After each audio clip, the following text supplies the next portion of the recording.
चौधरी जैन सिंह, चौधरी जैन सिंह। राम राम जी।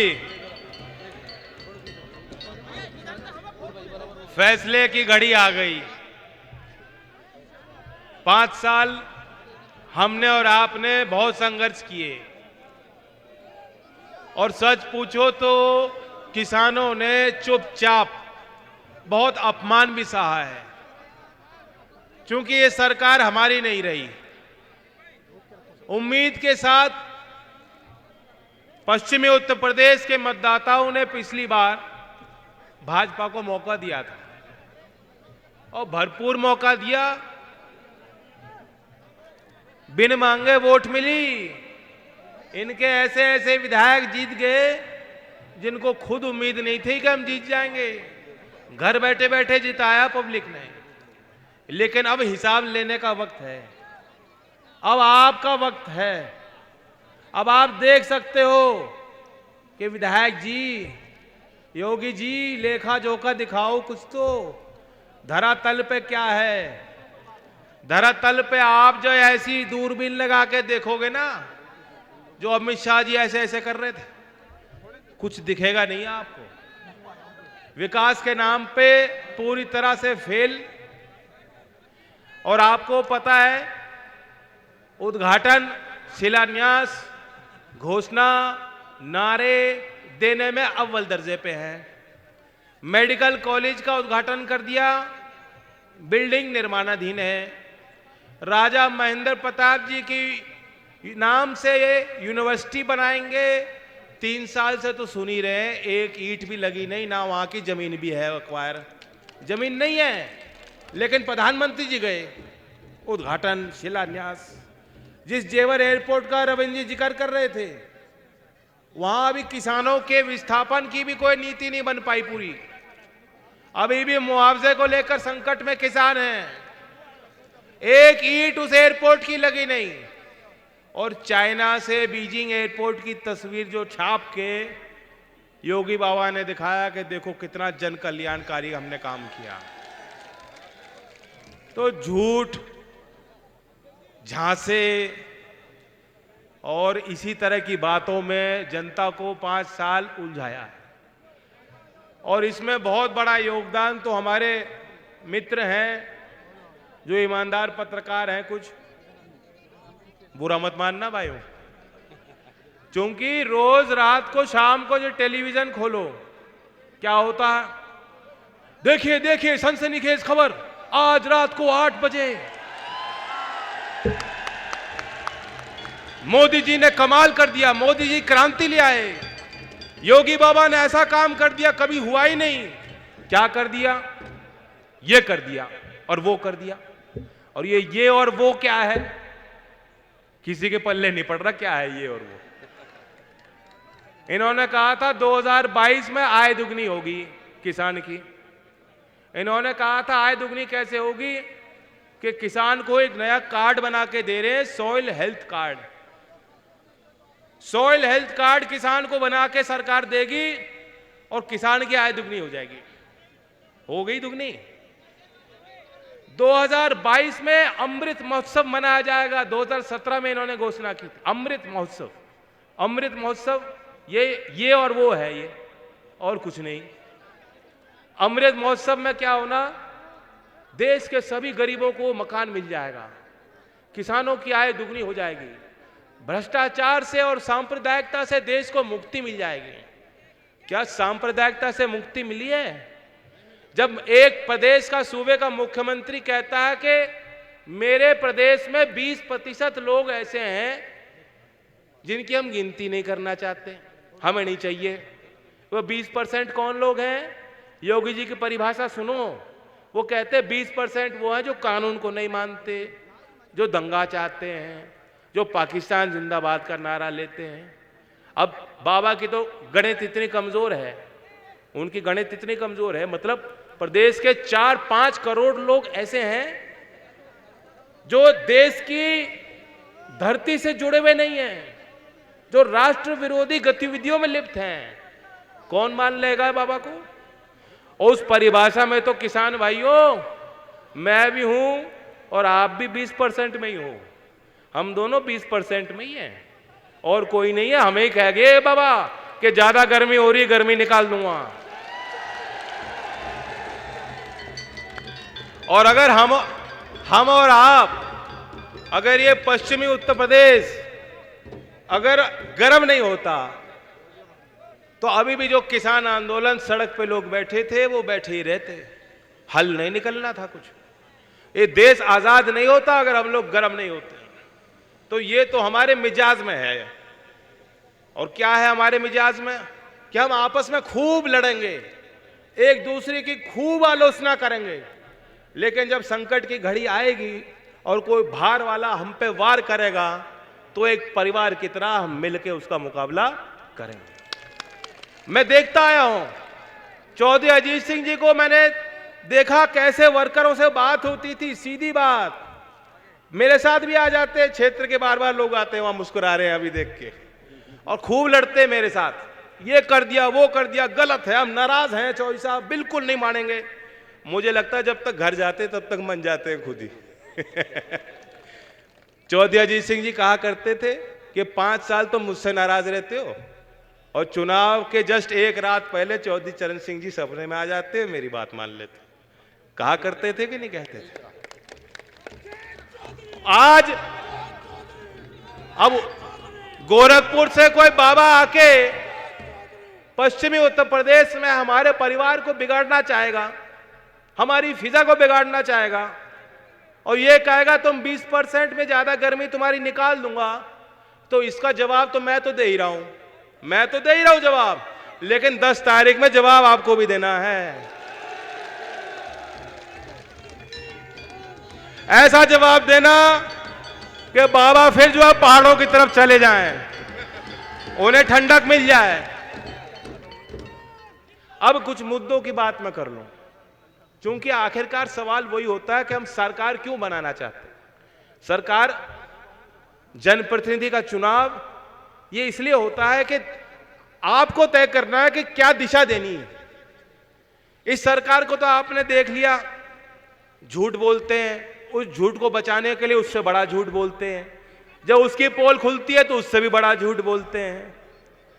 आज व्यावहारिक विकास की जरूरत है, जमीन से जुड़कर।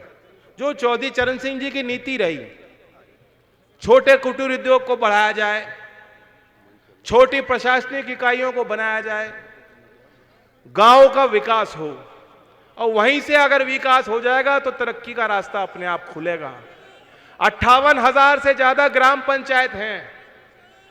अगर इस प्रदेश में हम नया विकास मॉडल, तरक्की का नया रास्ता बनाते हैं, वो यही है कि उन 58,000 से ज्यादा ग्राम पंचायतों को, ब्लॉक को, तहसील की इकाइयों को पहले विकसित कराएं। लखनऊ के विकास से प्रदेश का विकास संभव नहीं है, और वो विकास ऐसा हो जो समावेशी हो, चारों दिशाओं में हो, जिसमें हर समाज और हर जाति का वर्चस्व हो, भागीदारी हो। मुझे बहुत खुशी होती है देखकर, पहले चरण में मुजफ्फरनगर से लेकर आगरा तक सभी जिलों में गया हूं, लगभग सभी सीटों पे गया हूं, और आज तो दूसरी बार इसी चुनाव के अभियान में रविंद्र जी के आगरे पे आ रहा हूं। और माहौल ऐसा है जो शायद कभी मेरे बाबा के समय था। 36 जाति, हिंदू, मुस्लिम, सिख, क्योंकि सबको एहसास है टूट गए हमें तोड़ दिया गया है, और इससे ज्यादा नीचे गिर नहीं सकते। लेकिन सच्चाई यह भी है कि हमारे पास खोने को कुछ नहीं है, और हम जो गरीब है, जो कमजोर होता है समाज में, वो शायद सबसे ईमानदार होता है। और इसलिए मैंने कहा मैं सस्ता नहीं हूं, चवन्नी नहीं जो अपनी बात बदल जाऊं। आज हमारे और आपके पास खोने को कुछ नहीं है, लेकिन पाने को बहुत कुछ है। आगे का रास्ता कठिन होगा, चुनौतीपूर्ण होगा, संघर्ष करना पड़ेगा। लेकिन मैं अपनी व्यक्तिगत बात कह सकता हूं कि उन बातों का डर लगता है जो कभी आप पे बीती नहीं। अब तो मैंने लाठी भी खा ली तो उसका भी कोई डर नहीं बच रहा। अब लाठी खाने के बाद पता लगता है कोई बात नहीं। तो इस सरकार के पास कोई हथियार नहीं है जो मुझे रोक दे, जो आपको रोक दे। तो हमें तो आगे ही बढ़ना है।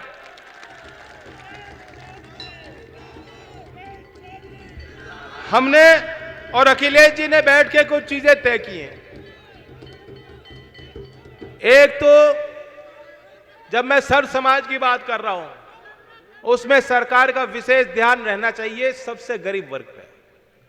और जिस प्रकार से अंबेडकरवादी, अनुसूचित जात के लोग, अति पिछड़ा वर्ग के लोग जो आज भी मुख्य धारा में नहीं है, जिन्होंने सदियों से शोषण सहा है, आज वो किसान और मजदूर बनके इस गठबंधन के साथ जुड़ रहे हैं।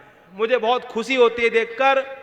लेकिन आपको इस समाज को पहली प्राथमिकता से इस समाज के विकास के लिए और भागीदारी दिलाने के लिए जो बाबा साहब भीमराव अंबेडकर जी और चौधरी चरण सिंह जी का सपना था सामाजिक न्याय, उसी को असूल मानकर हमारी सरकार, साझी सरकार काम करेगी, ये मेरा वचन आपको है। और उसका एक पहलू, एक उदाहरण देना चाहता हूं। गांव में नरेगा योजना है, जो कोविड के कारण जब भगदड़ मची थी शहरों से, लोगों के पास काम नहीं था। कल बहुत बेहूदे तरीके से देश के प्रधानमंत्री एक क्रूर मजाक कर रहे थे गरीब के साथ, गरीब का अपमान कर रहे थे। ये कोई बंधुए मजदूर नहीं थे जो शहरों में रह रहे हैं, दिहाड़ी जो मजदूरी कर रहे हैं, वो कोई जंजीरों में बांध के रख नहीं सकते। उनका घर है, उनकी आजादी है। कल मोदी जी ने कहा कि उनको जब गांव में जाने दिया गया, उससे बीमारी फैली है। क्या करते? सरकार की जिम्मेदारी बनती थी, उनका बंदोबस्त करती सरकार। जब रात को 8 बजे बिना किसी को बताए, आपने बिना किसी को सूचित करे पहले कोई वार्निंग देते, सीधा 8 बजे घोषित कर दिया सब कुछ बंद है, 4 घंटे की मोहलत है, ट्रेन बंद, बस बंद। जो लोग दिल्ली में है, मुंबई में है, कलकत्ता में रह रहे हैं, वे अपने घर नहीं लौटते क्या? किसी को नहीं मालूम था ये बंदी जो है 1 हफ्ते चलेगी या 1 महीने चलेगी, कब तक चलेगी? अगले दिन की दिहाड़ी नहीं मेरे पास, काम नहीं, रोटी कहां से आएगी, घर को कैसे पालूंगा? ऐसी चुनौतियां थी लोगों के सामने, ऐसी मुसीबत खड़ी करी। और खुद पैदल चल चल के लोग लौट रहे थे। कोई मध्य प्रदेश पैदल चल के जा रहा है, कोई जो है बिहार तक पैदल चल के जा रहा है। और जो इन रास्तों से निकल के जा रहे थे, आप लोगों ने उनकी सेवा करी, इन गांवों के लोगों ने अपनी सेवा करी है। सरकार ने उनको कुछ नहीं दिया। और फिर भी मोदी जी कहते हैं, मोदी जी क्या चाहते थे कि जंजीर में बांध के उनको बड़े शहरों में रखते? आपके नौकर हैं वो? नहीं है। उनका सम्मान है। गरीब के आत्मसम्मान की भावना को बहुत ठेस पहुंची है जिस तरह का भाषण कल संसद में दिया गया। ये सच्चाई है। और उस वर्ग के लिए मैं कहना चाहता हूं, नरेगा योजना पे आप गौर करोगे, अभी जो बजट पेश हुआ, पिछले वर्ष उस योजना में 1,11,000 करोड़ रुपए खर्च हुए थे और इस वर्ष सरकार ने 73,000 करोड़ रुपए दिए। मतलब 34% उसका बजट काट दिया ऐसी योजना का जिसकी मांग बढ़ रही है। गांव में जाके लोग चाह रहे हैं भाई एक तो सहारा है, उसको आप काट रहे हो। मैंने और अखिलेश जी ने बैठ के तय किया है कि शहरी क्षेत्र में भी, असंगठित क्षेत्र में, छोटे छोटे उद्योग में जो कार्यरत कामगार है, जो मजदूर है, उनके लिए भी कोई आर्थिक सुरक्षा का प्रबंधन करना होगा। इसलिए जैसे नरेगा योजना गांव में चलती है, ये जो हम शहरी क्षेत्र में, हापुड़ में, सिंभावली में, गढ़ में, इन क्षेत्रों में जो लोग कार्यरत हैं मजदूर, उनकी देखभाल के लिए भी हमारी सरकार बनेगी तो लखनऊ से हम आपके लिए प्रबंधन करेंगे। ये गन्ने का क्षेत्र है और गन्ने की समस्याओं, किसानों की समस्याओं के समाधान के लिए 2 रास्ते रहने पड़ेंगे। एक तो जो विलफुल डिफॉल्टर मिल है, वो उद्योग जो जानबूझकर पैसा दबा रहे हैं, पैसा निकाल रहे हैं, घर में बड़े आलीशान तरीके से रहते हैं, खर्चा उनका कहीं कुछ कम नहीं हो रहा, खूब मौज करते हैं, विदेशों में पैसा भेज भेज कर जब उन पे कोई गाज गिरती है खुद बाहर भाग जाते हैं। ऐसे 2-4 इंडस्ट्री हैं यूपी में। पहले तो उन पर डंडा चलना चाहिए, उन पर डंडा चलेगा। और दूसरा, जो किसान के लिए अगर कोई रिवॉल्विंग फंड बनाने की जरूरत पड़े, ताकि 14 दिन में जो कानून में प्रावधान है कि गन्ना किसानों से जब गन्ना लिया जाए 14 दिन के बाद उनका पेमेंट हो, इसके लिए बंदोबस्त हमारी सरकार करेगी। आसान नहीं है, आसान नहीं है, मैं खुद स्वीकार रहा हूं। लेकिन आज आप स्टॉक मार्केट को देखोगे, ये जितनी शुगर इंडस्ट्री के स्टॉक्स हैं वो बढ़ते जा रहे हैं। बहुत पढ़े लिखे नौजवान हैं, देख लेंगे आप। शुगर इंडस्ट्री का मुनाफा बढ़ता जा रहा है, और तब भी जो है समय पे पेमेंट किसानों को ये इंडस्ट्री नहीं कर पा रही। चौधरी अजीत सिंह जी ने इंडस्ट्री इसलिए लगाई थी कि किसान को बेहतर भाव मिलेगा, हमारे बच्चों को नौकरी और रोजगार मिल पाएंगे, और उस ओर हमें आगे बढ़ना है। पश्चिमी उत्तर प्रदेश में एक नए औद्योगिकरण की लहर हमें करनी पड़ेगी। रोजगार के क्षेत्र में मैंने और अखिलेश जी ने तय किया है कि हम बड़ा लक्ष्य लेकर चलेंगे। पिछले 2 वर्ष, क्योंकि गांव में बच्चे सुबह चले जाओ शाम को चले जाओ, वो दौड़ रहे होते हैं, वो तैयारी कर रहे हैं। लेकिन सेना की भर्ती पिछले 3 सालों से तो नहीं हुई, बताओ। पुलिस की भर्ती बार बार बुलाई जाती है, होती नहीं है। किसी भी विभाग में देख लोगे, यूपी टेट का भी यही हुआ, पेपर लीक हो जाते हैं, पर्ची रद्द हो जाती है। तो सरकारी व्यवस्थाओं को दुरुस्त किया जाए, जितने रिक्त पद हैं उनको भरा जाए समय पे, और कोविड के कारण जो 2 साल हमारे बच्चों के खराब हुए, अगर आपकी उम्र भी बढ़ानी पड़े, एज में रिलैक्सेशन देना पड़े, ताकि आप उस भर्ती में, उस प्रक्रिया में शामिल हो पाओ, तो हमारी सरकार उसको करेगी। ये ऐसा विषय है दोस्तों, कोई नहीं बोल रहा, इस पर किसी का ध्यान नहीं है। और ऐसी सभाओं में जब मैं जा रहा था, तो ये जो नौजवान आए हैं, मुझे इन्हें देख के खुशी होती है, क्योंकि पहले हमारी सभाओं में ऐसे आते नहीं थे। आ रहे हैं, बने रहना भाइयों। मैं युवा हूं, और कोई काम नहीं करेगा, अखिलेश जी और मैं मिलकर करेंगे आपके लिए। ऐसी सभा में इन्होंने मुझे कई बात कि हमारी तो उम्र चली गई, 2 साल में इस बंदी में हमारी गिनती सरकार क्यों नहीं कर रही, हम नौकरी चाहते हैं।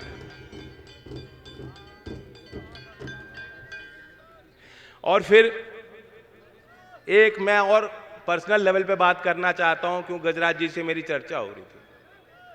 चौधरी चरण सिंह जी की जन्मभूमि का ये क्षेत्र है, विशेष लगाव इस क्षेत्र का रहा हमारे परिवार से।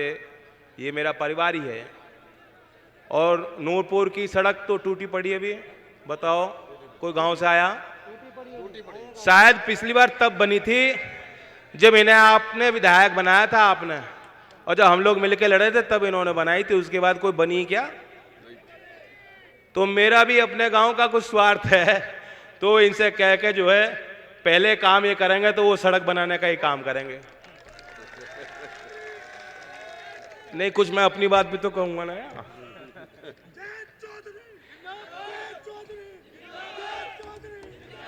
और मैं आपको वादा करता हूं, निष्पक्ष रूप से काम होगा।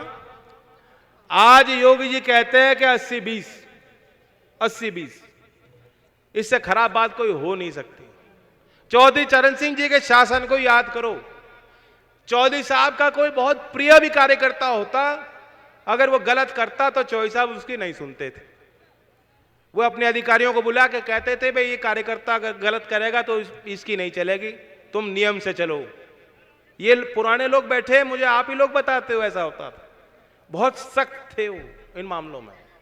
और उसी प्रकार से जो आप मुझे ताकत दोगे और आपकी सरकार बनेगी, ये मत सोचना कि मंच वाले हैं इन्हीं की चलेगी, नहीं, इनकी भी जरूरत है, इनका सम्मान है, लेकिन किसी विधायक से ज्यादा मोल मेरे मन में कार्यकर्ता का रहेगा।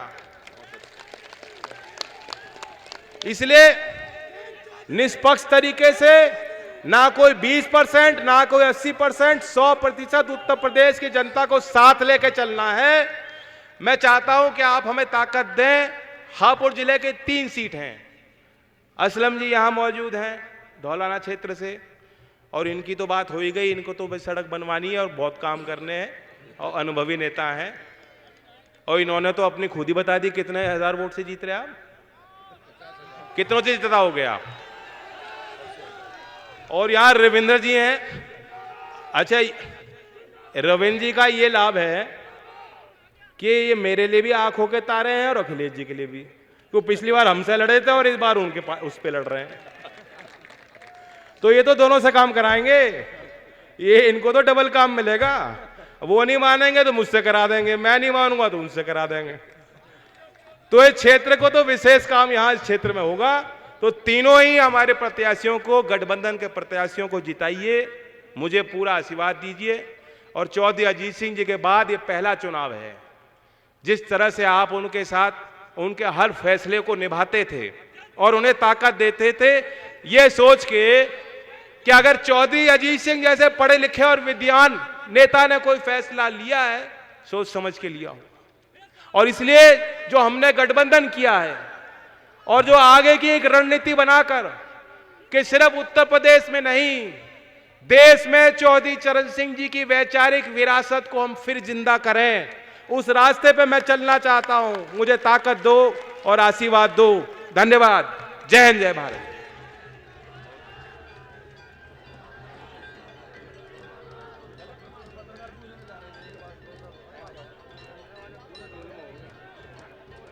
दे दो।